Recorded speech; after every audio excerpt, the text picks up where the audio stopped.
यहाँ पे causing of soft ये वाला चीज दे रखा है, तो आप इसको डायग्राम को तैयार कर लो, ठीक है। तो यहाँ से आपका क्वेश्चन इजी बन सकता है। अगर आप पूरा चैप्टर नहीं भी किया, कार्बन कंपाउंड नहीं भी समझ आया, पूरा चैप्टर नहीं भी किया, फिर भी आपके साथ इंपॉर्टेंट टॉपिक है ना जो सीबीएसई बार बार रिपीट करके देती है, आप इस टॉपिक को तैयार कर लो। आज के 5 नंबर के क्वेश्चन, और समझो भाई ये बहुत बड़ा नंबर होता है, आपको पूरे गेम से बाहर और अंदर भी कर सकता है, मतलब अच्छे रैंक बनाने के लिए। तो आपको इस तरह के क्वेश्चन बिल्कुल भी नहीं छोड़नी है, कुछ ना कुछ इससे रिलेटेड डेटा लिख के ही आना है। भले आपको यहाँ पे क्विक लाइन से रिलेटेड कुछ बातें याद हो, या यहाँ पे आप कुछ भी चीजें लिख सकते हो, या मान लो रिएक्शंस लिखे। अगर मान लो एग्जैक्टली रिएक्शंस भी नहीं आता है, अगर आपने टोटल कुछ ना कुछ रिएक्शंस याद होंगे या कुछ ना कुछ तो हिंट होगा, मतलब क्या, छोड़ने से तो अच्छा है वही लिख दिया जाए। नहीं तो आप इसके जो लॉन्ग क्वेश्चन आएंगे, केस बेस्ड वाले आएंगे, उसको चेकआउट करना। क्या केमिस्ट्री से पहले चैप्टर से तो नहीं पूछ लिया, अगर वहां से पूछा होगा तो थोड़ा बहुत वहां हिंट होगा, उसको पेस्ट कर देना यहाँ पे। ये एक रामबाण होता है अगर आप क्वेश्चन अच्छे लेवल पे अटेम्प्ट करना चाहते हो। एक मारा मोटा हिंट भाई आपको, मेरे भाई आप क्लास 10th में हो और अगर आपका प्री बोर्ड है साइंस का, तो मेरे भाई उसके लिए आपके पास जो सबसे ज्यादा इंपॉर्टेंट और डिमांडिंग टॉपिक होती है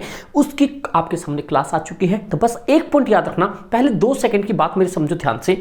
जो आपका साइंस का पेपर है, जो आप जानते हो 26 तारीख को है, ठीक है भाई, इतनी पॉइंट समझ आ गई। उसके आगे जो मैं आपको एक कंडीशन बता रहा हूं, एक्चुअल साइंस के पेपर में अगर सैंपल पेपर को देखो, अगर नहीं देखा तो देख लो जाके, उसके अंदर क्वेश्चंस ऑफ लेवल जो प्रीवियस क्वेश्चंस ऑफ लेवल थे एग्जैक्टली आपके मैच करते हैं प्री बोर्ड के लिए। स्पेशली क्या बोल रहा हूं मैं, प्री बोर्ड के लिए। बट मेरे भाई एक पॉइंट याद रखना, जो जो क्वेश्चंस आपको प्री बोर्ड वाले जो सैंपल पेपर में दिखे हैं एग्जैक्टली आपको सेम टॉपिक कवर करना, पहली बात ये याद रखना। और इस क्लास के अंदर में जो इंपॉर्टेंट टॉपिक होगा वो, और इंपॉर्टेंट क्वेश्चंस बहुत कम होंगे, बट आपके पास इंपॉर्टेंट टॉपिक होगा जहां से साइंस क्वेश्चंस उठाता है और आपके एग्जैक्टली पेपर में देखने को मिलेगा। तो इसके लिए आपको एक ही चीज करना पड़ेगा, बस कंप्लीट फोकस रखना और स्क्रीनशॉट लेते जाना। बस उस चीज को टू बी कॉपी अपने नोट करते जाना, फिर आप अपना उसको रिवाइज करना। बस वो टॉपिक आपके तैयार होने ही चाहिए, वो कंपलसरी है, और तो एक्स्ट्रा आपको पूरी बुक करनी ही करनी है। बट एक पॉइंट याद रखना, इस क्लास से आप ऑटोमेटिक 110% बता रहा हूं आप पास आउट हो सकते हो, बस इतनी प्रिपरेशन आपको करनी है। तो बस इस वीडियो कंप्लीट देखना, नहीं हो तो लाइक जरूर करना मेरे भाई, और सब्सक्राइब कर लेना। आगे तो तुम्हें पता है कि फाइनल में डंका बजने वाला है। सबसे पहला केमिकल रिएक्शन एंड इक्वेशन, यहां से आपके भाई देखो, एक तो आपके 3 नंबर के क्वेश्चंस बन जाएंगे, या आपके 5 नंबर क्वेश्चंस बन जाएंगे, या 1 नंबर के क्वेश्चंस बन जाएंगे, अगर आपने सैंपल पेपर देखा है तो। नहीं देखा है तो आप जाके देख लो भाई, कल ही अपलोड हुई है, तो ये पॉइंट आपको समझ आ गया।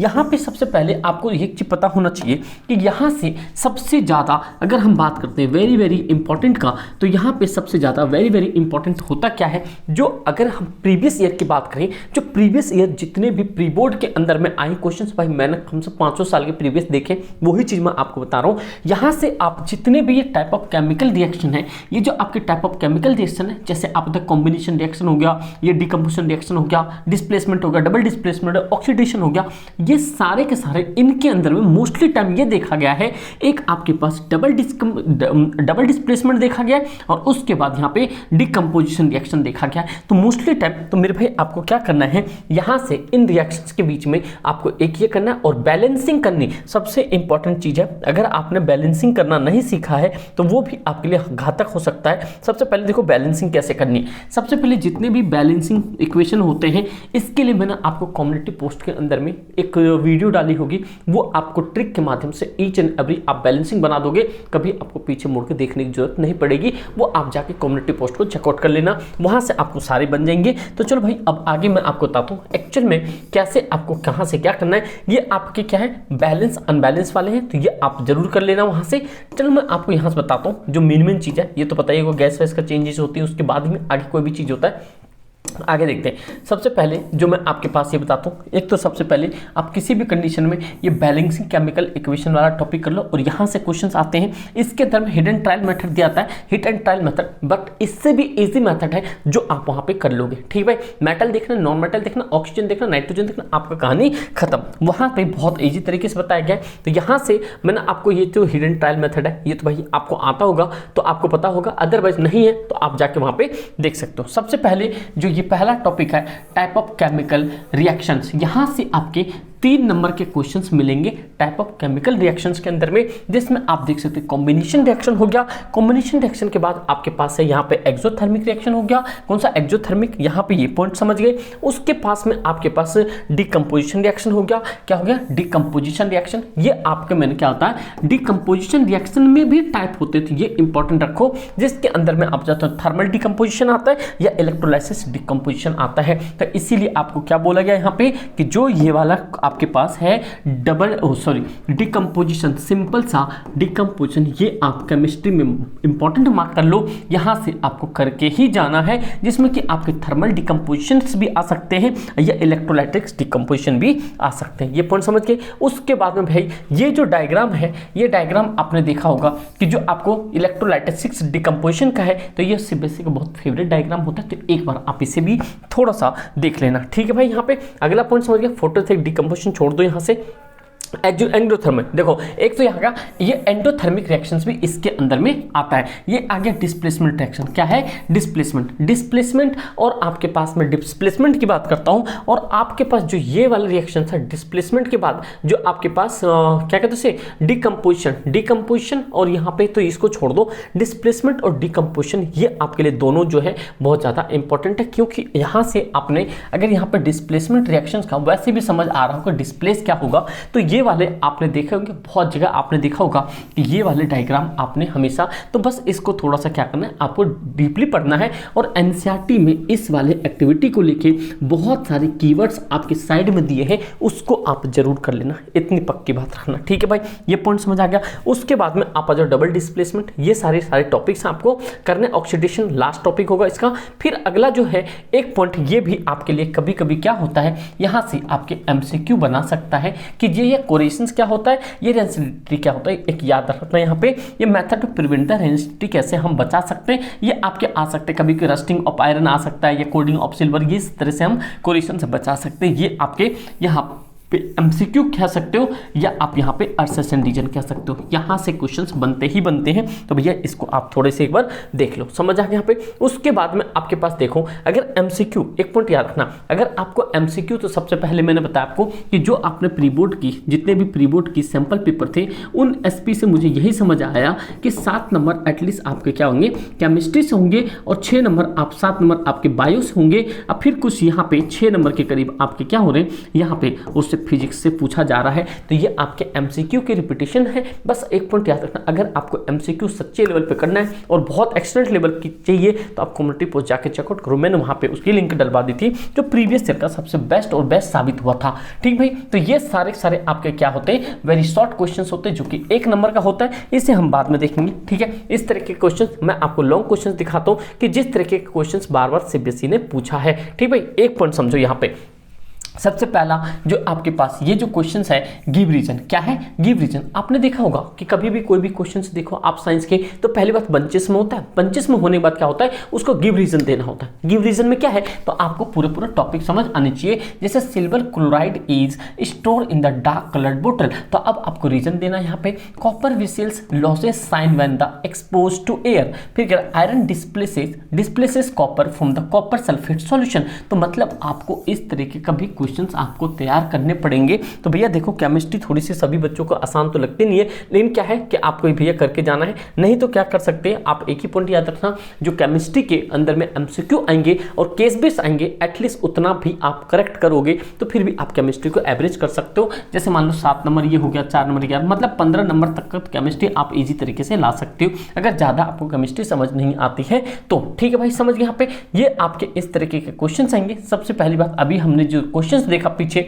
ये क्या देखा, potato chips manufacture fill the packed chips with the nitrogen gas, why. आपने देखा एक इस तरह के भी क्वेश्चंस आपके 2-2 नंबर में क्वेश्चंस पूछे जा सकते हैं। तो इस तरीके के 2-2 नंबर वाले क्वेश्चंस भी हो सकते हैं आपके सामने, समझे मेरे। इसको क्या करना, टोटली आपको लिखने का काम है, तो ये भी पॉइंट आपको याद रखना, समझे भाई यहाँ पे। चलो अब आगे देखते हैं, ये मतलब कि ये जो होते हैं प्रैक्टिकल बेस्ड क्वेश्चन होते हैं, ये आपके छोड़ना है। फिर आगे हम चलते हैं, असर्शन रीजन करना नहीं है इसके अंदर में। उसके बाद में आप देखो शॉर्ट क्वेश्चन आंसर कैसे होते हैं। सबसे पहले आपको गिव 1 एग्जांपल ऑफ ईच, ये छोड़ दो यहाँ से, गिव एग्जांपल मतलब अगर आपने करा होगा तो आप ऑटोमेटिक कर लोगे। सबसे पहले यहाँ देखो, व्हाट इज द रेंसिडिटी, इस बार के लिए एक बार आप ये करके चलो, क्या पता आपके सामने आ जाए। कह रहा which it can be the prevented, कैसे बचा सकते हैं। अगला जो है यहाँ पे एक लॉ का नाम पूछ रहा है जो कि बैलेंस करता है केमिकल इक्वेशन को। एक अगला what is the decomposition reaction, मैंने आपको ऊपर ही बताया था ना, डीकम्पोजिशन रिएक्शन हमेशा पूछता है। तो यहाँ से ये क्वेश्चन कर सकते हैं और यहाँ से आप ये क्वेश्चन कर सकते हो,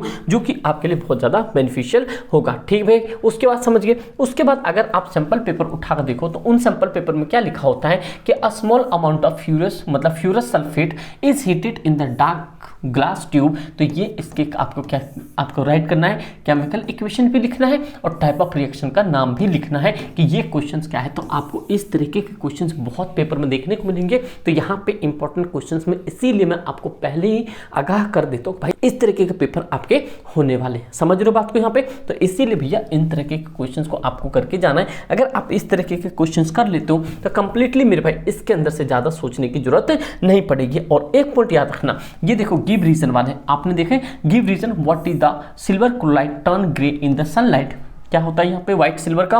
फिर brown coloured copper powder on heating in air turn into black coloured substances. तो आपको ये भी क्वेश्चंस देखने को मिल सकता है। तो आपको इस तरीके के क्वेश्चंस को आप एक ओवरव्यू मिल गया कि किस तरीके के क्वेश्चंस आ सकते हैं। तो इन तरीके के क्वेश्चंस आप कभी रट्टा लगा कर नहीं जा सकते, आप सीधा सीधा कंसेप्ट समझ सकते हो। और एनसीईआरटी से बड़ा दुनिया में कुछ है नहीं कंसेप्ट के लिए, बस आप उसे रीड ऑन करो 1 से 2 बार, आप इजी तरीके से कर जाओगे। तो आपको पहले चैप्टर में सारा चीज पता चल गया कि कैसे करना है। ठीक भाई, ये सारे पॉइंट कभी कभी तो भैया देखो बहुत लेंदी भी पेपर आ जाता है, बट आपको सामने ऐसे ही आएगा। और आपके पास जो लॉन्ग क्वेश्चंस आएंगे, लॉन्ग क्वेश्चंस देखो भाई, लॉन्ग क्वेश्चंस क्या है कि कोई भी नाम के ऊपर दे देगा। जैसे कि आप देखो यहाँ पे white wash was being done at Mukesh house and Mukesh saw that the painter added quick lime. क्या आता है क्विक लाइम, आप बता सकते हो हिंदी में क्या होता है कि drum having water and the Mukesh touch outer surface and drum it was the unbelievable hot. जैसे कि आप देखते हो पुताई उताई करते घर में पेंट करते तो ड्रम सा होता है, उसके अंदर चूना पत्थर डाल देते, वो बहुत ज़्यादा हीट कर रहा होता है। ठीक भाई, आपने बचपन में देखा, अब तो भाई अलग अलग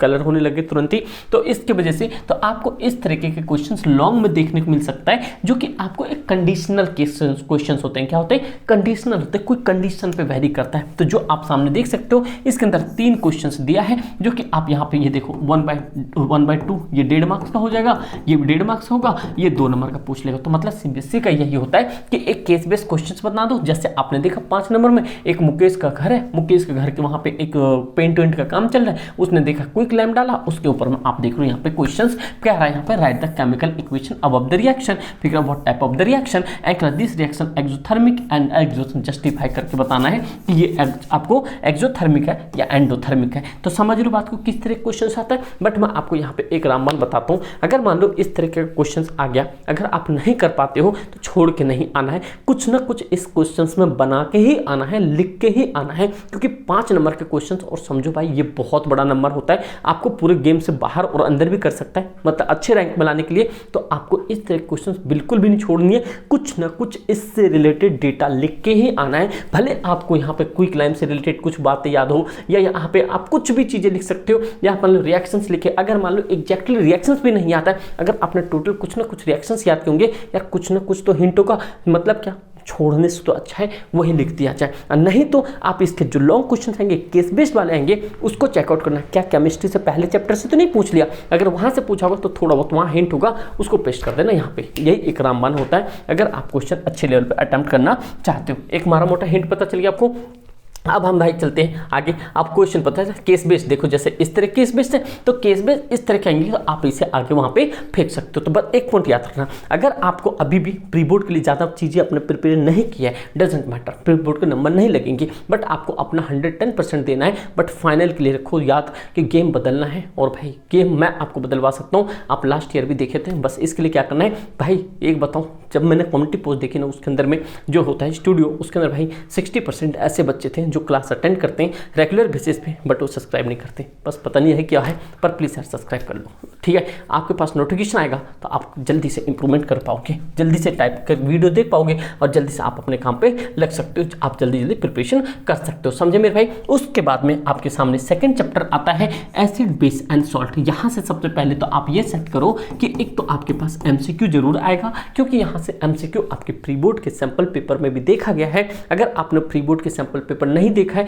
तो भैया वो जरूर देखो, क्योंकि उसके अंदर आपको क्वेश्चंस ऑफ लेवल पता चल जाएगा और क्वेश्चंस का इंपॉर्टेंट क्वेश्चंस पे मैं आपको वही देखते हुए ही बता रहा हूँ और टॉपिक भी वही बता रहा हूँ। समझ रहे हो बात को? तो बस भैया अच्छा लगा प्लीज़ यार एक बार लाइक जरूर करना, यही आपसे रिक्वेस्ट है, यही कर सकते हैं मेरे भाई। बस जो 60% बच्चे हैं जो सिर्फ क्लास अटेंड करते बेनिफिट लेके चले जाते हैं, प्लीज़ यार आपको सब्सक्राइब करने में कौन सा पैसा लग रहा है, प्लीज़ यार कर सकते इतना, ठीक है? इतनी बात समझ आ गई। एक आपके पास पीएच स्केल सबसे पहले पता होना चाहिए। अभी बताओ पीएच स्केल का एक एमसीक्यू पूछा है आपके प्री बोर्ड के अंदर में, ये जो 7 होता है, 7 पीएच से नीचे जो होता है उसको क्या कहते हैं? क्या आप लोग कमेंट करके बता सकते हो? जो 7 पीएच होता है जो आपका न्यूट्रल होता है, इससे पीछे जो होता है, पीछे मतलब कि लेस होता है, 7 से लेस क्या कहलाता है? एसिड कहलाता है, बेस कहलाता है। अगर आप लोगों ने पढ़ा है, ये बहुत हलवा सा सवाल है, आप लोग कमेंट करके जरूर बताना, ठीक है भाई? ये पॉइंट समझ आ गया। उसके बाद मेरे भाई आगे चलते हैं। जो अभी तक के लिए अगर आप इंपॉर्टेंट की मार्क करो इस सेकेंड चैप्टर से, तो सबसे ज़्यादा सीबीएसई का फेवरेट देखा गया है पीओपी, प्लास्टर ऑफ पेरिस। ये आपको पता है क्या होता है? यहाँ पे प्लास्टर ऑफ पेरिस क्या होता है? सी यहाँ पर क्या आपको होता है? CaSO4.102 H2O प्लस में 1.5 ऑफ H2O। ये आप बता सकते हो 1.5 H2O क्या है? ये आप बता सकते हो। यहाँ पे ये जो 1.5 मॉलिक्यूल्स होता है किसका होता है? आप लोगों ने इसका अंदर का थोड़ा सा कंडीशन पता होगा तो आप ये 1.5 बता ही दोगे क्या है, वरना ही CaSO4 1.5 किसका है? ये पीओपी का आप समझा सकते हो। और ये बता देना मुझे 1.5 किसे क्या कहलाते हैं। उसके बाद प्लास्टर ऑफ पेरिस सबसे इंपॉर्टेंट माना जाता है। उसके बाद जिप्सम। और भाई यहाँ तक तो मैंने अभी जो लास्ट 2 सालों में पेपर देखे हैं, यहाँ पे प्लास्टर ऑफ पेरिस ही देखे हैं और यहाँ पे जिप्सम ही देखा है। इनमें से तो देखो भाई करने के लिए आप कर सकते हो, बट मेरी मानो तो आप इस टेबल को कंप्लीटली पढ़ लो। कुछ ना कुछ आपको पता है कि यहाँ से आना ही आना है, तो भैया क्यों रिस्क लेना? समझ लो बात को? जब आपको पता है कि केमिस्ट्री के अंदर में भैया केमिस्ट्री कमजोर है किसी बच्चे की, तो जब पता है 100% यहाँ से क्वेश्चन आने ही आने हैं, तो मेरे हिसाब से सब करके चलना चाहिए। बस क्या है 2 मिनट में आपको थोड़ा सा नोट करके अपने से लिखना है, आप इजी तरीके से बता सकते हो। कैसे? इसका देखो ट्रिक बताता हूं आपको कैसे याद करना होता है। जैसे सब जो आप यहाँ पे बेकिंग सोडा क्या होता है? NaCl होता है, H2O, यहाँ पे CO2 प्लस NH, मतलब कि इसमें कंप्लीटली जो है ना आपके कंप्लीट कॉमन सॉल्ट की सारी चीज़ें इसके अंदर में बता दी है कि कैसे कैसे कर सकते हो आप। भाई देखो आपको याद तो आपको करना पड़ेगा, ठीक है? उसके बाद आगे यहाँ से कभी कभी क्वेश्चंस पूछ देते हैं, ये पॉइंट याद रखना। ये जो स्ट्रॉन्ग एसिड क्या होता है, वीक एसिड क्या होता है, उससे भी सबसे ज़्यादा इंपॉर्टेंट जो आप मोस्टली टाइम देखते होंगे यहाँ पे, ये कंसनट्रेट एसिड क्या होता है और डाइल्यूट एसिड क्या होता है। कंसनट्रेट एसिड में जानते हो मोर एसिड होता है और प्लस में लेस वाटर होता है, और जो डाइल्यूट वाटर होता है having more amount of water and less amount of acid. तो आप ऐसे भी याद कर सकते हो इजी तरीके से, समझे मेरे भाई? उसी तरीके से आप क्या कर सकते हो, बेस का आपने देखा होगा बेस का कितना यूज होता है। वैसे आपको ये अल्कलीज, अल्काइल्स एंड कीन चौथे चैप्टर में ज्यादा समझ आएगा, तो बेस वाले टॉपिक को भी आप कर सकते हो, समझे मेरे भाई? एक इंडिकेटर यहाँ से आपके क्या करते हैं, क्वेश्चंस पूछा जाता है। यहाँ से देखो ये जो क्वेश्चंस हैं यहाँ से ना एक इंपॉर्टेंट टर्म्स याद करना, ये जो आपके इंडिकेटर्स होते हैं, इन इंडिकेटर्स से क्या था कभी कभी आपके एमसीक्यू में या आपके असेसन रीजन में, इन्हीं दोनों में पूछता है, इसके बाद ज़्यादा नहीं पूछता। अभी 2000 मतलब कि 23 वाले फाइनल पेपर में आपके ये फेनोप्थिलीन आया था, ये पूछा गया था कि ये फेनोप्थिलीन जो है आपके कैसे smell in the acidic acid solution में, इसका क्या होता है? तो ये आपका कलरलेस होता है। अब बेस में जाओगे तो आपका क्या हो जाएगा, ये पिंक कलर का हो जाएगा, ये मिथाइल ऑरेंज था ये रेड कलर का हो जाता है, और बेस में कैसा हो जाता है, येलो हो जाता है। ये आप जरूर याद करके जाना, इंपॉर्टेंट है। फेनोप्थिलीन आपसे पूछा जाता है बार बार, तो एसिड के अंदर में क्या होता है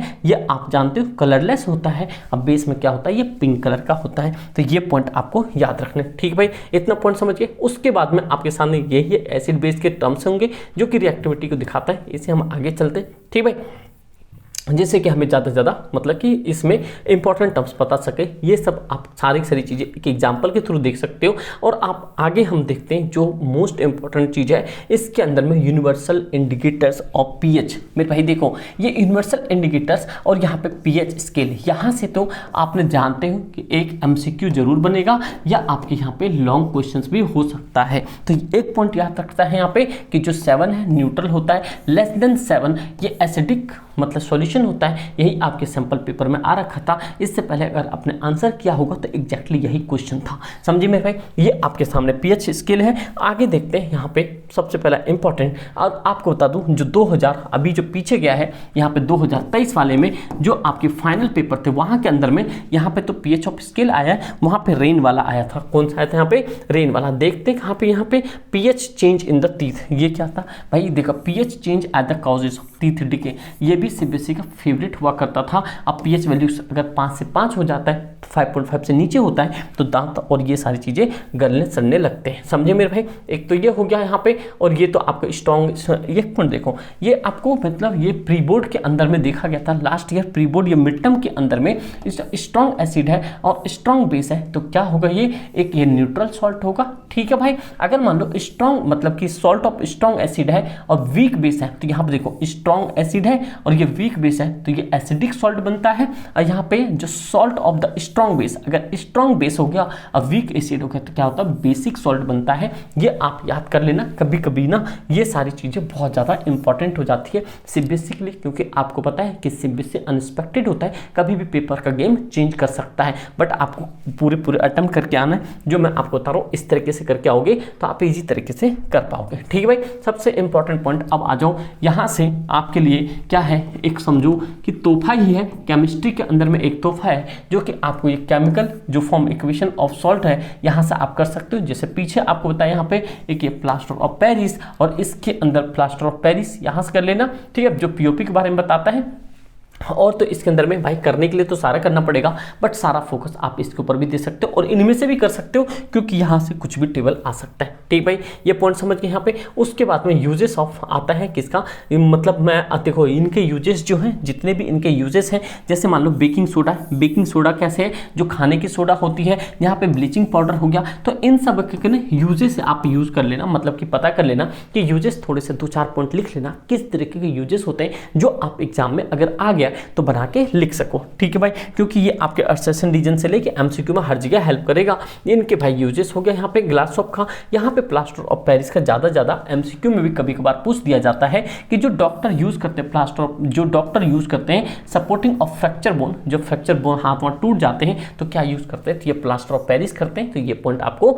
याद रखना, समझे भाई। जो कि हिट किया जाता है जिप्सम को, ये कितना 370 केल्विन के ऊपर में वाटर मॉलिक्यूल्स को लूज करने के लिए, फिर यह क्या बनता है बाद में पीओपी बनता है। समझे मेरे भाई। तो यूजेस आपको पता है, मतलब खिलौने बनाने के लिए यूज किया जाता है, सरफेस स्मूथ करने के लिए जो घर वर में होता है उसके लिए भी यूज किया जाता है। समझे मेरे भाई, ये आपके शॉर्ट टाइप क्वेश्चंस है, हमें ये करना नहीं है अभी यहाँ पे, क्योंकि हमें आपको लॉन्ग क्वेश्चंस बताना है। ये सारे क्वेश्चंस जितने भी बड़े बड़े क्वेश्चंस हैं, ये सारे क्वेश्चंस आपको फाइनल से पहले मोस्ट एक्सपेक्टेड है करवा दी जाएगी। बस उसके लिए करना क्या है, आपको एक्टिव रहना है। अगर सब्सक्राइब नहीं किया कर लेना, उन 40% में आपको आना है जिन बच्चों ने सब्सक्राइब कर रखा है। Thank you so much everyone. समझे मेरे भाई। अब आगे देखते हैं जो बड़े क्वेश्चंस हैं वो क्वेश्चंस कौन कौन से हैं और हमें क्या करना है उन क्वेश्चंस को, और किस तरह के क्वेश्चंस हैं। ये तो भाई आपको वैसे क्वेश्चन देख रहे होंगे, ये आपके मल्टीपल चॉइस क्वेश्चंस हैं जो कि इस तरह के क्वेश्चंस बनेंगे। बट आपको यहाँ पे एक पॉइंट देखो, यहाँ पे एक क्वेश्चन पूछ रहा है यहाँ पे कि a solution turn blue litmus red and pH of the solution will be. अगर आपको इस तरीके के ट्रिकी क्वेश्चन भी आ सकता है भाई, तो ये भी पॉइंट आपको याद रखना है, और फॉर्मूले बेस्ड भी क्वेश्चन आपके आ सकते हैं। समझे भाई। तो अब एक पॉइंट देखो, जैसे यहाँ पे बोला कि यहाँ पे वॉशिंग सोडा मतलब रिप्रेजेंट द मॉलिक्यूलर फॉर्मूला, इसके अंदर से वॉशिंग सोडा का फॉर्मूला कौन सा है, क्या आप लोग कमेंट करके बता सकते हो इनके अंदर से वॉशिंग सोडा का कौन सा फॉर्मूला हो सकता है। एक ऑप्शन आपके लिए खाड़ दिया, आप लोग बता सकते हो इसके अंदर से वॉशिंग सोडा का। तो अगर आप लोग को सबको पता है तो एक बार आप लोग मुझे कॉमेंट करके बताना। ठीक है भाई, देखते हैं कितना अभी आपने ऊपर पढ़ा है। ठीक है, उसके बाद ये आपके असेसन रीजन है, आपको ये सारा चीज करवा देगा, बट आपको उसके लिए करना पड़ेगा, थोड़ा सा पेशेंस रखना पड़ेगा, और बस आप करते जाओ। बस देखो कह रहा है what is the plaster of Paris, how it's obtain from the Gipson. तो आपको एक इस तरह के भी क्वेश्चन आ गया समझ में। फिर अगला जो क्वेश्चन आपको एक अगला सबसे बड़ी चीज समझनी है कि जो ये क्वेश्चन बार बार पूछे जाते हैं, ये क्वेश्चन किस ब्याह पे पूछते हैं। ये क्वेश्चन को भाई देखो, ये जितने भी क्वेश्चन है ये सीबीएसई ने खुद ही अलॉट किए होते हैं, और इन्हीं से क्वेश्चन आपके सेलेक्ट होते हैं। तो आपको इतने सारे क्वेश्चन तो करने नहीं है, इतने सारे क्वेश्चन नहीं करने, दैट मीन्स आपको क्या करना पड़ेगा, एनसीईआरटी को अच्छे से रीड ऑन करना पड़ेगा। और एक पॉइंट आप तो समझ गए, उसके बाद में अब अगला जो क्वेश्चन है वो हम देखते हैं किस तरह के और क्वेश्चन बन सकता है। ठीक है, जैसे आपने देखा why pickle and the curd are the not stored in the copper and brass utensils. एक ये भी क्वेश्चन आप देख लो और इसका आंसर भैया आप जरूर करके जाना। इस तरीके के क्वेश्चन आपसे जरूर पूछे जाएंगे कि जो पिकल्स होते हैं, जो अचार और दही को क्यों नहीं उसे कॉपर या ब्रास यूटेंसिल बर्तन में रखा जाता है। समझे भाई। उसके बाद में ये आपके एग्जांपल्स क्वेश्चन नंबर 13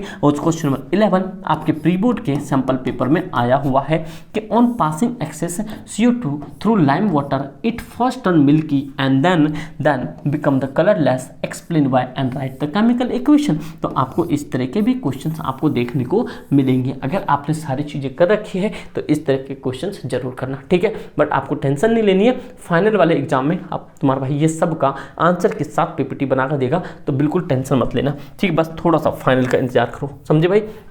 एक तो इस तरह के क्वेश्चंस हो गए। उसके बाद में आप आगे देखोगे, यहाँ पे देखो 2016 में भी क्वेश्चन इस तरह के पूछा गया और आपके पास यहाँ पे देखो 2018 में भी क्वेश्चंस पूछा गया। अगला देखो यहाँ पे जो क्वेश्चंस हैं, जो बड़े क्वेश्चंस होते हैं, देखो 2018 में भी क्वेश्चंस पूछे गए। तो इस तरह के क्वेश्चंस क्या कर सकते हो आप, इजी तरीके से अटेम्प्ट ले सकते हो। समझे। तो इसका फिर देखो यहाँ पे 2019 में देखो क्वेश्चंस को कैसे वेरी किया है यहाँ पे। फिर 2018 में तो इट मीन्स की identify acid and base which form sodium hydrogen carbonate बनाता है, write a chemical equation support your answer, state whether the compound is acidic, base और neutral and write the pH value. अगर आपको इन सबों के अंदर से अगर आपको मेन चीज निकालना है तो सोडियम हाइड्रोजन कार्बोनेट का आपको क्या होना चाहिए, इनका सिंबल और इनका जो भी बैलेंसिंग होता है वो आपको याद होना चाहिए। आप इजी तरीके से केमिकल इक्वेशन भी बना के रख सकते हो। तो अगर ये बड़े क्वेश्चंस में आते हैं तो आपको कुछ ना कुछ लिख के आना है, छोड़ के नहीं आना है। ये पॉइंट याद रखना यहाँ पे। समझिए, गेम बताए जो पीछे रह जाता बच्चा, जो छोड़ के आता है। समझे, इस पॉइंट को आपको याद रखना है। और ये बड़े बड़े क्वेश्चंस भी आ सकते हैं। तो ये मेटल नॉन मेटल से भी रिलेटेड बहुत सारे क्वेश्चंस होंगे जो आपको बहुत ज़्यादा परेशान भी कर सकते हैं। जिन्होंने क्या होगा उसके लिए आसान भी लगेगा। बट मेरी बात को मानो, अगर आप केमिस्ट्री वीक है तो आप लोग कमेंट करके बताना ऐसे कितने बच्चे हैं जिनकी केमिस्ट्री वीक है या उनको समझ नहीं आता है। तो बट मैंने आपको उसके लिए क्या बताया, एटलीस्ट कम से कम 15 से 15 नंबर तो एटलीस्ट उसमें खींच लो, जो कि आपके MCQ गलत ना हो और केस बेस गलत ना हो। इक्का दुक्का क्वेश्चन तो अटेम्प्ट कर ही लोगे। आप लोग कमेंट करके बताना कितने ऐसे शेर नहीं है जिनकी यहाँ पे केमिस्ट्री कमजोर है। प्लीज यार आप लोग कमेंट करके जरूर बताना। ठीक है, अगले चैप्टर पे चलते हैं जो कि आपका तीसरा चैप्टर है। तीसरा चैप्टर आपको होता है कि मेटल और नॉन मेटल है, जो कि आपको यहाँ से पता चलना चाहिए कि मेटल और नॉन मेटल बहुत ही ज़्यादा इंपॉर्टेंट टॉपिक हो जाता है। ठीक है भाई, ये सारे केमिस्ट्री में ज़्यादा मुश्किल नहीं है, बट आपको थोड़ा सा एक बार थोड़ा समय दोगे तो आप सारी चीज़ों को कर पाओगे। मेटल नॉन मेटल के अंदर में ये सब अभी आपको बताने की जरूरत है नहीं। एक तो पॉइंट सबसे पहले यहाँ समझो कि ये जो मेटल्स होते हैं वो और नॉन मेटल ये भाई वो जमाना चला गया जहाँ पे डिफरेंस पूछा करता था। 2015 में, 16 में, 17 में, 18 में पहले क्या करते थे, बेसिक डिफरेंस भी पूछ लेती थी। बट अब ने देखा अब डिफरेंस नहीं पूछ रहे, वो केस बेस्ड बना देते हैं, कंडीशन बना देते हैं। जैसे ऊपर हमने सवाल देखा दूसरे चैप्टर के अंदर में, कैसा वो केस है, वो हाउस बना रहा है, उसके अंदर लाइम वाटर वाला स्ट्रॉन्ग हो गया प्लास्टर ऑफ पेरिस से। तो इस तरीके के क्वेश्चंस बनते हैं, आप समझ लो। तो थोड़ा सा स्ट्रैटेजी अपनी भी चेंज करो क्वेश्चंस करने की, अटेम्प्ट करने की और छोड़ने के नहीं, क्योंकि आपको NCERT हर एक चैप्टर को पढ़ के जाना है 1 से 2 बार। और सपोर्ट है तो सपोर्ट से पढ़ के चले जाओ, इतना सफिशिएंट होगा। और इनमें से क्या पूछा जाता है, जैसे मेटल हो गया, नॉन मेटल हो गया, तो यहाँ से कभी कभी क्या पूछते हैं, जैसे मान लो नॉन मेटल है,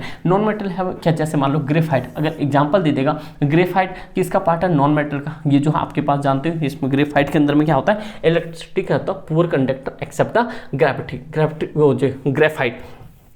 समझे भाई, ये टाइप ऑफ आपके केमिकल प्रॉपर्टीज है। यहाँ पे मेटल ऑक्साइड होता है, ये तो होता है एम्फरेटिक, ये एनोडाइजिंग वाला पूछा था, लास्ट ईयर भी पूछा था भाई। एक बार ना आप ये वाला क्वेश्चन भी देख लेना, एनोडाइजिंग ऑफ द मेटल्स। ठीक है भाई, एक ये क्वेश्चन देख लेना, यहाँ से लास्ट ईयर पूछा गया था। रिएक्शंस डाइल्यूट वाटर, ये आप छोड़ो इनको, एक अगला ये क्वेश्चन देख लो। यहाँ से आपके MCQ बन जाते हैं डिक्रीजिंग और इंक्रीजिंग ऑर्डर में। तो एक पॉइंट यहाँ से देख लेना, ये भी आपके MCQ टाइप में बन जाएंगे। समझे मेरे भाई, तो ये पॉइंट समझ आ गया। यहाँ पे ये सारे रिएक्शन देखने का अगर आपके पास इतना वक्त नहीं है तो आप भाई इन सब चीज़ों को छोड़ दो, कोई दिक्कत परेशानी वाली बात नहीं है। बट आपको जितना बताया गया उतना करो और जितना आपने कर रखा उसको रिविजन करो। समझे, ये कोई जरूरी नहीं कि भाई सारा चीज़ आ ही जाएगा उसके अंदर में। तो इसीलिए भैया आपको पैनिक होने की ज़्यादा जरूरत नहीं। अगर मैं सीधी सी बात बताऊं तो क्योंकि सारे बच्चे क्या है ना कि हर सभी का जो केमिस्ट्री होता है वो स्ट्रांग नहीं होता, किसी का होता है तो वो आप लोगों ने कर ही लिया होगा। बट आप जिनका नहीं है वो भाई आप उतना को एमसीक्यू गलत ना हो,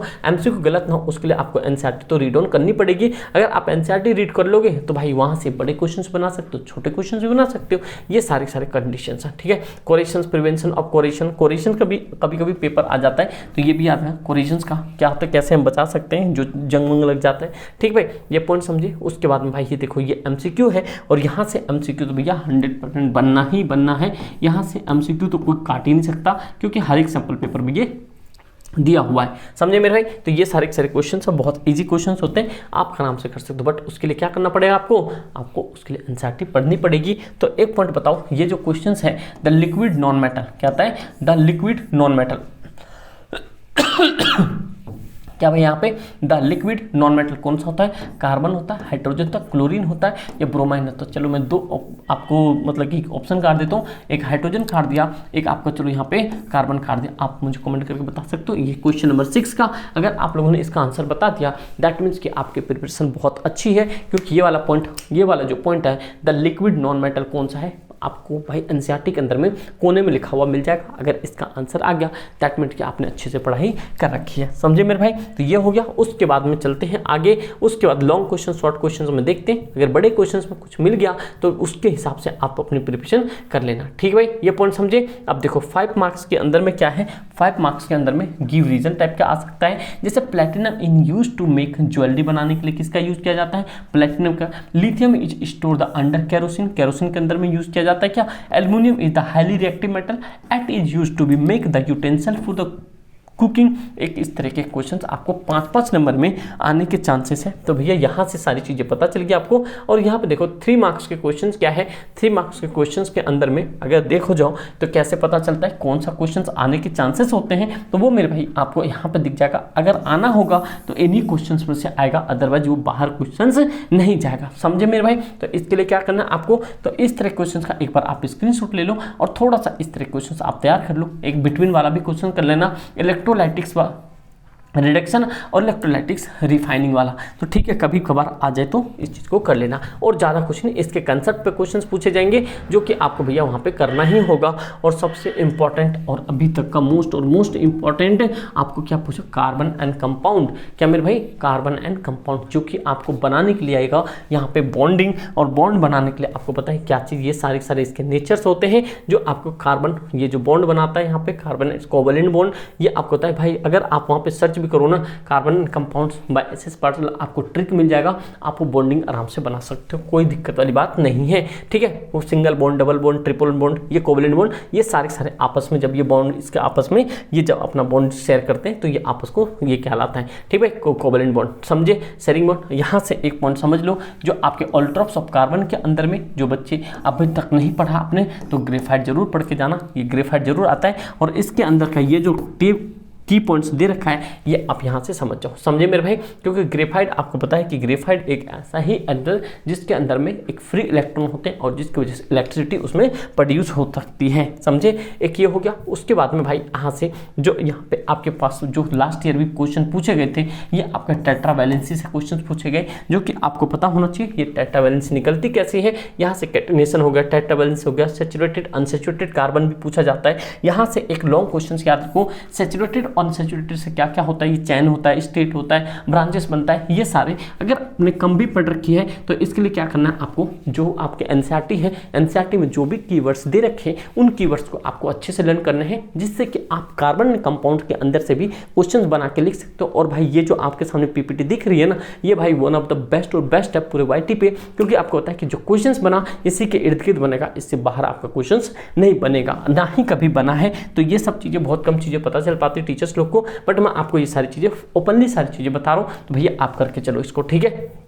ये सारे बॉन्ड बनाने के लिए आ सकता है, तो भैया इनको आप देखो, ये चैप्टर एक दिन का तो है नहीं कि अभी आप अचानक से कर लो। जिनने कर रखा है वो तो रिवीजन कर लो, जिनने नहीं कर रखा वो भैया थोड़ा थोड़ा ऊपर से पढ़ लो, बस इतना ही कह सकते हैं, ठीक भाई। ये पॉइंट हो गया। यहाँ से आगे देखो भाई, ये बहुत सारे प्रोपेन, ब्यूटेन, बहुत सारी चीज़ें बनाने के लिए भाई, समझे। तो ये सब तो इतना जल्दी आपसे बन नहीं पाएगा। अभी भी आप ऊपर देखो, ये एक एक क्वेश्चन अगर आप जिनका नहीं हुआ वो आप एक बार ये होमोलोगस सीरीज को एक क्या करो, एक बार आप थोड़े से अच्छे तरीके से इसे से देख लो कौन को, होमोलोगस सीरीज को, यहाँ से आपको क्लियरिटी आ जाएगी। समझे मेरे भाई, ये सब तो फॉर्मूला सफिक्स और प्रीफिक्स ये आप बना ही नहीं पाओगे अभी। अगर नए बच्चे जो देख रहे हैं उनको जो नहीं किया इससे पहले, तो उनके लिए थोड़ा सा ये मुश्किल हो जाएगा। ठीक भाई, तो कोई दिक्कत वाली बात नहीं, जितना एटलीस्ट हो रखा है आप उतने को एक बार अपना 100% देने की कोशिश करो। ठीक है, पॉइंट समझ गए। आगे चलते हैं, जो मेन चीज़ है आपके लिए क्वेश्चंस देख लेते हैं। क्वेश्चंस कौन से आ सकते हैं, कौन से क्वेश्चंस इससे पहले पूछे गए हैं। ठीक भाई, सोप एंड डिटर्जेंट यहाँ से ये कर लो, सोप एंड डिटर्जेंट ये आपके आने ही आने हैं, ये आपके फिक्स है। ठीक भाई,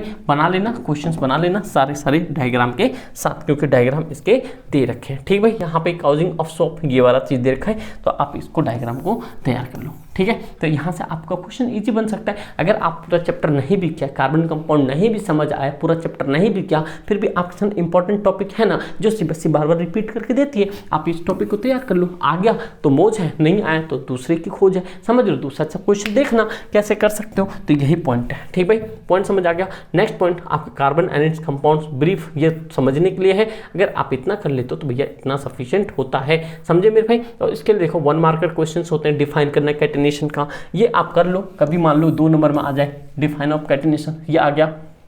ठीक है, draw of structure of propane के बारे में स्ट्रक्चर बनाने के आ सकते हैं। तो ये सारे क्वेश्चंस हैं, इस तरह के क्वेश्चंस आपके बन सकते हैं। ये आपके सेशन रीजन है। 2 नंबर के क्वेश्चंस देखो कैसे हैं। 2 नंबर के क्वेश्चंस के अंदर ये देखो स्ट्रक्चर ऑफ बेंजीन का बनाना हो सकता है। फिर उसके बाद में ये है कार्बन डाइऑक्साइड, वो मतलब कि आप 100 वाले तो कर ही लेना। एक डिफरेंट स्ट्रक्चर ऑफ आइसोमर का भी देखा गया बहुत बार में। तो इस तरह के क्वेश्चन आपके लिए क्या भैया बहुत ज़्यादा इंपॉर्टेंट है, तो प्लीज़ इसको करके चलो। फिर आपके सामने 3rd नंबर का क्वेश्चन जो कि आपकी सीबीएसई का सबसे फेवरेट क्वेश्चन होता है, जो हमेशा एग्जाम में आया है, distinguish between the soap and detergent के बारे में। तो आप ये करके चलो, जिससे कि आप इजी तरीके कर लोगे। उसके बाद में give test can be used to the differentiate between saturated और यहाँ पे अनसैचुरेटेड। ठीक है भाई, 2 पॉइंट समझ आ गया। तो आप यहाँ से सीधा ये सारे क्वेश्चन तैयार करो, ज़्यादा करने की क्या दिक्कत है। अगर नहीं किए हो चैप्टर तो, और बड़े क्वेश्चन आपको पता है इनमें भैया कुछ कह नहीं सकते कि यहाँ से क्या क्वेश्चन आएगा। लेकिन जहाँ तक लग रहा है केस बेस अगर वह दूसरे चैप्टर से आ जाए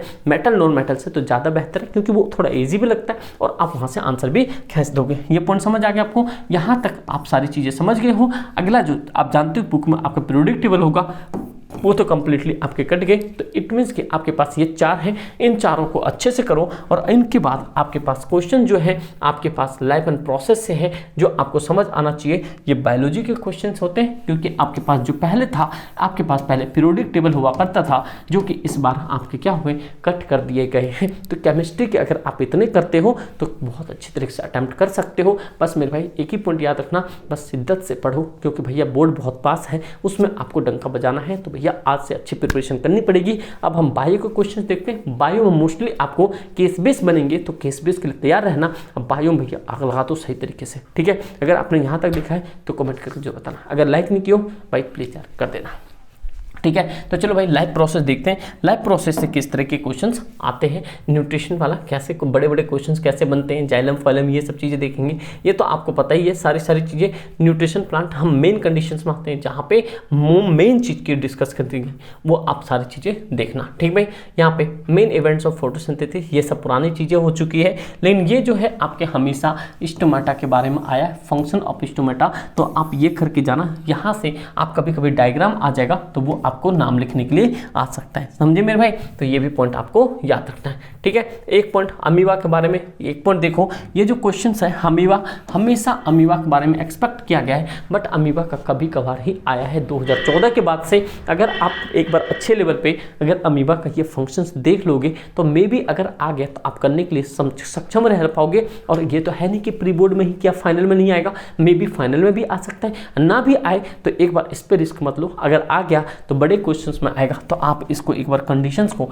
वेरी कर लो और बड़े से एक बार इसको बना लो। ठीक है, ये इसके फंक्शन है जो कि हेटेरोट्रोपिक स्टेप बाय स्टेप होता है। इंगेशंस होता है डाइजेशन, ऑब्जर्वेशन, एसिमिलेशन एंड इंगेशंस। ठीक है भाई, ये पॉइंट आपको याद रखना है। और भाई यहाँ से आपके एमसीक्यू पूछा था कि भैया यहाँ पे जो खाना होता है सबसे पहले पचना कहाँ से शुरू हो जाता है, तो आपके सैंपल पेपर में एमसीक्यू यहीं से पूछा था, जिसका आंसर क्या होता, आपका माउथ होता। जो इनटेक द होल फूड, यहाँ से हम धीरे धीरे ये क्या है हमारा एक यहाँ पे पूरा चैन बनता और पूरे चैन बनते ही आपको यहाँ से एक क्वेश्चन पूछ जाएगा कि भैया ये बताओ जो गैस्ट्रिक जूस होता है इसके अंदर क्या होता है, एक तो पेप्सिन होता है, एक HCl होता है, एक म्यूकस होता है। म्यूकस क्या करता है, ये प्रोटेक्ट करता है inner lining of stomach. HCl क्या करता है, मेक मीडियम एसिडिक। और पेप्सिन क्या करता है, enzyme that break down to protein. तो आपको कभी कभी MCQ यहाँ से पूछ सकता है कि जो ये एंजाइम जो होता है ब्रेक डाउन होता है प्रोटीन के अंदर में, कौन सा होता है, तो वो आपके पेप्सिन होता है। तो ये भी पॉइंट आपको याद रखना है, समझे मेरे भाई। उसके बाद जो इंपॉर्टेंट चीज़ है स्मॉल इंटेस्टाइन, ये क्या होता है, स्मॉल जो इंटेस्टाइन होता है ये जो एंजाइम कन्वर्ट करता है, ये कार्बोहाइड्रेट, ये फैट और ये प्रोटीन, ये तीनों का क्या है, यहाँ पे कार्बोहाइड्रेट जो होता है, ये कार्बोहाइड्रेट ये ग्लूकोज में कन्वर्ट करता है। अब फैट जो है फैटी एसिड ग्लिसरॉल होता है। अब प्रोटीन कौन सा करता है, एमिनो एसिड करता है। तो आपको यहाँ से भी क्वेश्चन पता होना चाहिए। ये सारे आपके MCQ के लेवल के क्वेश्चन हैं, समझे भाई। ये पार्ट ऑफ बॉडी है आपके, यहाँ से ये सारी चीज़ें भी देख सकते हो जो आपके सामने एक स्ट्रक्चर वैसे आता नहीं है सब चीज़ें, बस आपको ह्यूमन डाइजेस्टिव सिस्टम याद रखना, ठीक है। लेकिन अभी एक पॉइंट बताऊं तो ये CBSE का फेवरेट है, break down of glucose by the various pathway. कैसे कैसे ब्रेक डाउन होते हैं आप सिंपल पेपर में देखो, वहाँ पे भी आपके सामने ये आ रखा है जो कि आपको पता होना चाहिए। जो प्यूरिक एसिड होता है, जो प्यूविक एसिड होता है प्लस में एनर्जी, ये कैसे करता है, एथेनॉल प्लस में CO2 प्लस में एनर्जी होता है। और जो आपके देखो मसल क्रैम्पिंग आता है किसकी वजह से, लैक्टोक एसिड प्लस में एनर्जी। तो कभी कभी ये भी क्वेश्चन पूछा जा सकता है मतलब MCQ टाइप में सेशन रीजन में, जब कोई बहुत ज़्यादा फास्ट रनिंग करके आता है उससे थकावट क्यों महसूस होती है, तो वो होती है लैक्टोक एसिड की वजह से, किसके, लैक्टिक एसिड के वजह से होता है। तो ये भी पॉइंट आपको याद रखना, ठीक भाई। उसके बाद में आपके सामने एक और है, ये एरोबिक रेस्पिरेशन एंड एनएरोबिक। ये आपको एनएरोबिक आपके सैंपल पेपर में आया हुआ है, तो ये भी आपको समझ आना चाहिए। तो ये टर्म आपको पता चल गया, ठीक भाई। उसके बाद में ये आपके पास पूरा सीक्वेंस है। और अगला ये इनहेलेशन या एक्सहेलेशन, ये भी पॉइंट है लेकिन अभी तक आपके पेपर में देखा नहीं गया है। तो उसके लिए क्या करना पड़ेगा, आपको थोड़ा सा भैया मजबूती से इन सब को अच्छे से डायग्राम को भी आप करके जाना, क्योंकि ये बहुत ज़्यादा इंपॉर्टेंट है। और ये काम क्या करते हैं, ब्लड को लाना छोड़ना, ये सारी चीज़ें आपको याद रखना है, ठीक है भाई। ये पॉइंट समझिए। उसके बाद में आप यहाँ पर देखो, ये ट्रांसपोर्टेशन इस वाले चैप्टर से इंपॉर्टेंट है, जहाँ आप जानते हो हार्ट होता है, ये पंपिंग ऑर्गन होता है, आर्टरीज होता है, वेन्स होता है, ये ब्लड वेसल्स होता है, ये ब्लड होता है, लिम्फ होता है, ये सर्कुलेटरी मीडियम होता है, सर्कुलेट करता है। आर्टरीज जो है पूरे बॉडी में ब्लड को ले जाता है, वेन्स जो है नीचे से रिकवर करता है, ऊपर लेके आता है। तो ये सारा टर्म्स आपको पता होना चाहिए, समझे भाई। ये लंग्स आपके सामने, ये पूरी फंक्शंस है। और यहाँ पे आपका डायग्राम भी दे रखा है डबल सर्कुलेशन का, जो कि हार्ट का है। यहाँ पे क्या क्या होता है पूरा फंक्शन आपको पता होना चाहिए। लेकिन आपके सामने सबसे इंपॉर्टेंट टर्म्स ये आ चुका है कि जो ब्लड है, ये ब्लड क्या है, एक तरह से कनेक्टिव टिश्यूज है। तो ये भी आपके MCQ या एक नंबर में पूछा जा सकता है कि ब्लड क्या है, ब्लड एक कनेक्टिव टिश्यूज है। ये भी पॉइंट आपको याद रखना है, जिसके अंदर में आपके पास ब्लड को ब्लड सेल बोल सकते हो, या ब्लड कार्पल्स बोल सकते हो, या प्लाज्मा बोल सकते हो, जिसमें जानते हो आप RBC होता है, ये प्लेटलेट्स होता है, WBC होता है। ये सारी चीज़ें आपके लिए बहुत ज़्यादा इसेंशियल है, जो कि आपको पता होना चाहिए। यहाँ पे ये जो आपके पास RBC होती है 120 दिन की लाइफ होती है, और ये जो होता है आपके WBC 1 हफ्ते का लाइफ होता है। ये सब चीज़ें आपको पता होनी चाहिए। तो यहाँ से क्वेश्चन पूछ देता है, तो अगला टर्म्स आपके समझ आ, आर्टरीज एंड वेन्स। क्या कर भाई यहाँ पे, आर्टरीज क्या कह रहा है यहाँ पे, ध्यान सुनना। अगला कह रहा है यहाँ पे आर्टरीज और वेन्स की, किसकी, आर्टरी वेन्स। यहाँ पे इंपॉर्टेंट टर्म्स करो, क्योंकि डिफ्रेंशिएट कभी कभी आ सकता है। जाइलम फलम, ये वैसे पहले आता था लेकिन अब जो है बहुत कम आता है जाइलम फलम, लेकिन आप इसके फंक्शंस पढ़ लो, क्योंकि MCQ में ये काम आएगा। ये भाई आपके लिए वन शॉट है, जो कि आपको एक बार में पूरे साइंस का एक निचोड़ मिल रहा है, जहाँ पे आप सारी चीज़ें कर पाओगे, ठीक है भाई। ये पॉइंट समझ गए।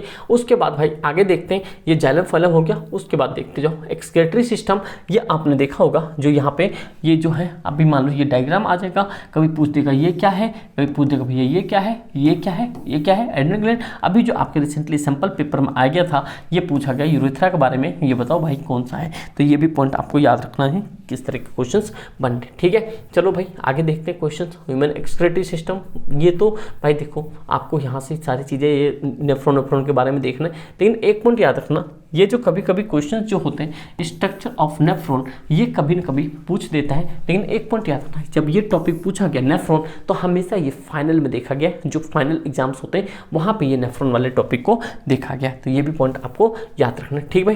पॉइंट समझ आ गया, क्योंकि भाई देखो बड़ा टॉपिक है तो ये थोड़ा सा समय लग ही जाता है। तो एक पॉइंट याद रखना, इस तरह के टॉपिक को आपको देखना है। और यहाँ से देखो MCQ, बट ये MCQ में आपको फाइनल के लिए फुल्ली प्रिपेयर कर दूंगा, बट अभी हम देखते हैं जो शॉर्ट लॉन्ग क्वेश्चन हो सकते हैं वो सारी चीज़ें। ठीक है भाई, चलो देखते हैं बड़े क्वेश्चंस में आपको भाई थोड़ा सा देखो लॉन्ग को शॉर्ट क्वेश्चन जो है 3-3 नंबर के कैसे कैसे क्वेश्चंस होते हैं और किस तरह के क्वेश्चंस आपके आ सकते हैं। तो सबसे पहले देखो यहाँ पे diagrammatically illustrated by the process of utilisation of digestion of the food in amoeba.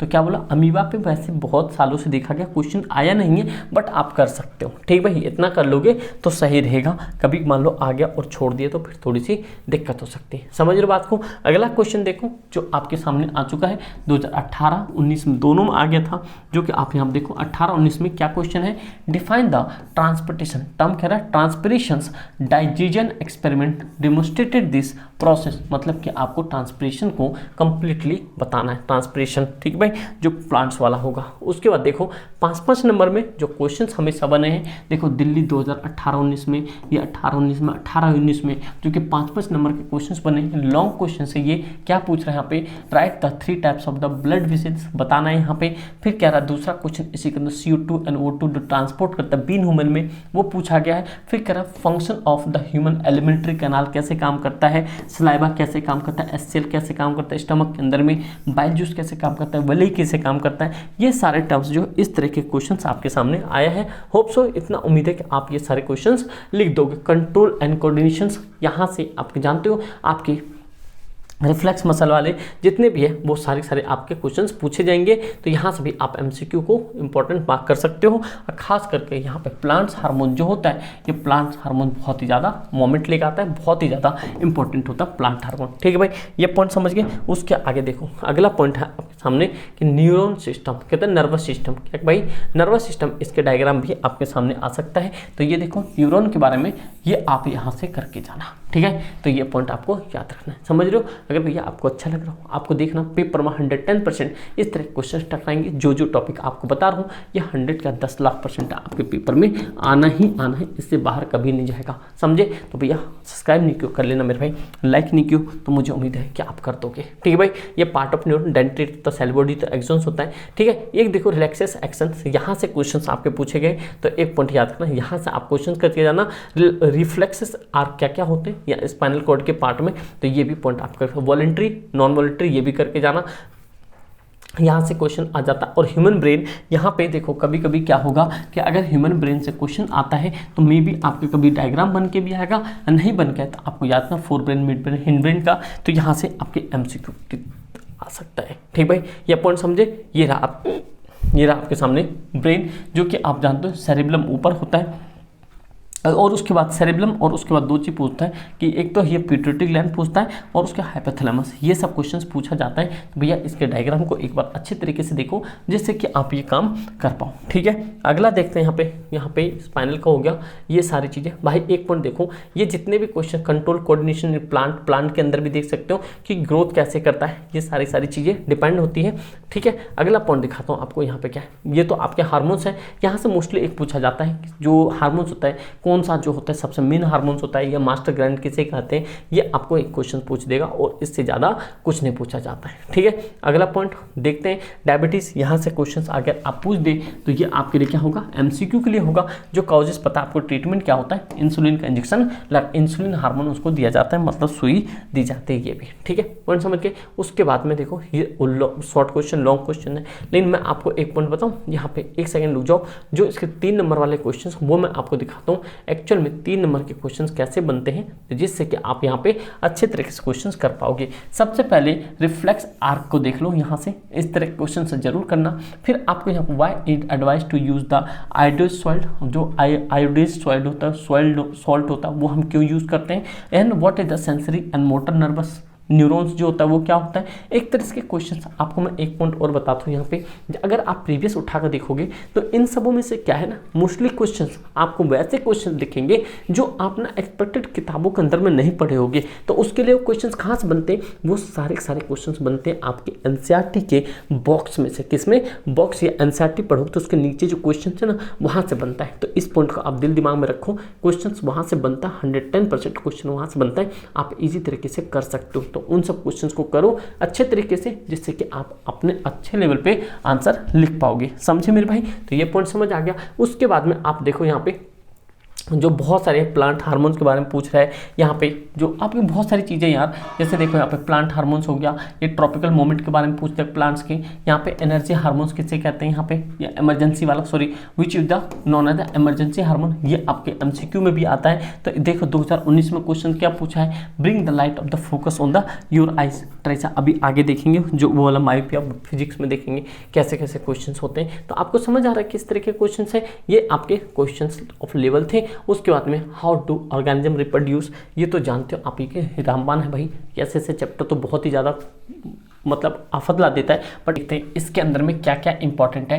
तो कह रहा है हाउ डू ऑर्गेनाइज रिप्रोड्यूस, कैसे कैसे इसके अंदर से क्वेश्चंस बन सकते हैं। तो मेरा ये देखो ऑलरेडी आप यहाँ पे बहुत सारे समय दे चुके होंगे, लेकिन मेरे भाई आपको मैं एक पॉइंट बता दूँ, इस वीडियो से आपको बहुत ज़्यादा हेल्प मिलेगी। बट एक ही पॉइंट याद रखना, जो जो कीवर्ड्स मैंने आपको बताया वो जरूर करना। जैसे यहाँ पे डीएनए का फुल फॉर्म भी कभी कभार पूछ देता है, तो ये भी पॉइंट आपको पता होना चाहिए। ये तो बहुत ईजी टॉपिक्स हैं, ये वैसे आता नहीं है, बट आपको एक पॉइंट याद रख के जाना है। जितने यहाँ पे देखो ये स्पायरोगैरा एक हाइड्रा से पूछा गया था क्वेश्चन, अभी आपके बडिंग ऑफ हाइड्रा से। ये देखो भाई, ये जो क्वेश्चंस है ये आपके पास क्या है, ये अगर आप ये सैंपल पेपर देखोगे तो वहां पे इस टाइप के क्वेश्चंस थे।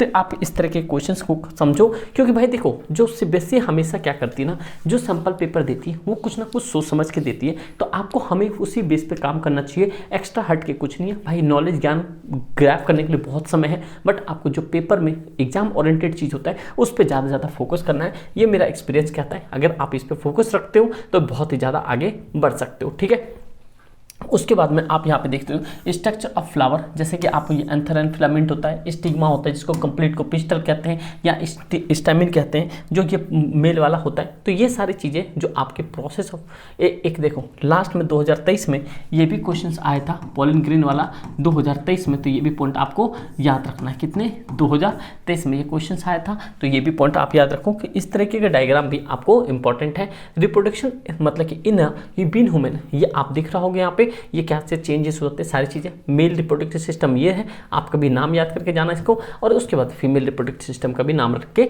जाना। ठीक है भाई, ये पॉइंट समझ गए। तो इस तरीके के क्वेश्चंस आपके सामने आता है, और ये भी क्वेश्चन आपके सामने आ जाता है कभी कभी एसटीडी मतलब कि सेक्सुअल ट्रांसमिटेड डिजीज का कैसे कैसे हम यूज़ कर सकते हैं, कैसे इसे बचा सकते हैं। तो ये भी आप क्वेश्चन करके जाना, ईजी तरीके से अच्छे से आप आंसर लिख सकते हो। समझे मेरे भाई। तो देखते हैं आप बड़े क्वेश्चन जो होते हैं, आप यहाँ पे शॉर्ट क्वेश्चन, लॉन्ग क्वेश्चन, ये सारी चीज़ें अवेलेबल है। लेकिन भाई ये सारे अभी करने का आपके पास इतना वक्त है नहीं, बट आप यहाँ पे शॉर्ट क्वेश्चन देख सकते हो कि किस तरीके का शॉर्ट क्वेश्चंस प्रीवियस में कभी कभार जो हमेशा, जैसे यहाँ आप देख सकते हो जैसे बेसिक खुद ही बता रहा 2018 में कैसे क्वेश्चंस बने थे।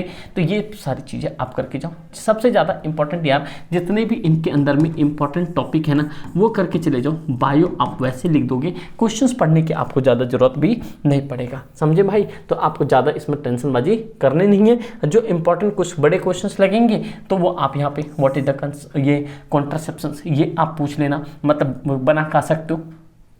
उसके बाद में कह रहा है draw a level diagram female reproductive system right the functions. 2018 में ऐसे क्वेश्चंस आते थे, लेकिन अब ऐसे क्वेश्चंस नहीं आते हैं कि आपको डायग्राम बनाना है और उसके बारे में लिखना है। तो सीधी बात है, बायो के लिए आप क्या कर सकते हो, कंप्लीटली जितने भी टॉपिक हैं वो सारे टॉपिक पढ़ लो, आपके यहाँ पे कंप्लीट हो जाएगा। समझे। और कुछ भी नहीं है इसके बारे में, हिंट विंट है या आंसर की हिंट है, और ज़्यादा कुछ मकसद है नहीं इसका। ठीक भाई। उसके बाद में हेरिडिटी एंड इवोल्यूशन, आपको पता है कि हेरिडिटी आ रहा है, इवोल्यूशन आपके कट गए हैं। तो ये भी पॉइंट याद रखना। यहाँ से डायरेक्टली एक क्वेश्चन बनेगा, वो मैं आपको क्वेश्चन बता देता हूँ। F1 नहीं करना है, जो आपके इसके अंदर में ये जो है F1 जनरेशन और F2 जनरेशन के बारे में पूछा जाएगा। तो ये दो पॉइंट अच्छे से कर लो, F1 और F2 के बारे में, जो कि डाइहाइब्रिड क्रॉस आता है। ठीक है। अगला पॉइंट देखो यहाँ पे, जो ये फेनोटॉपिक्स होता है, ये सारे टॉपिक्स मतलब 3:1 का।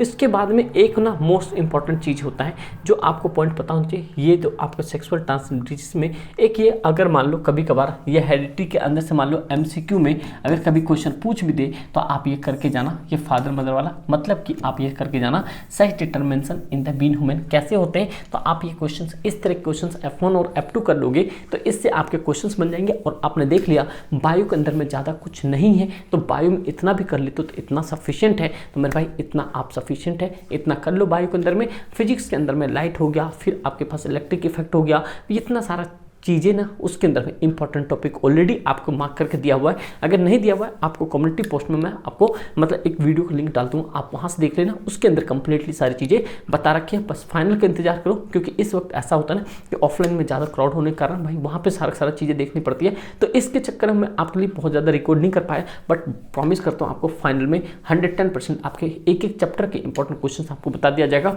और उससे बाहर कभी नहीं आएगा। ठीक है, तो आप इतना करो, बस तंदुरुस्त रहो, मस्त रहो, अच्छे से पेपर करना। Thank you so much and जय हिंद।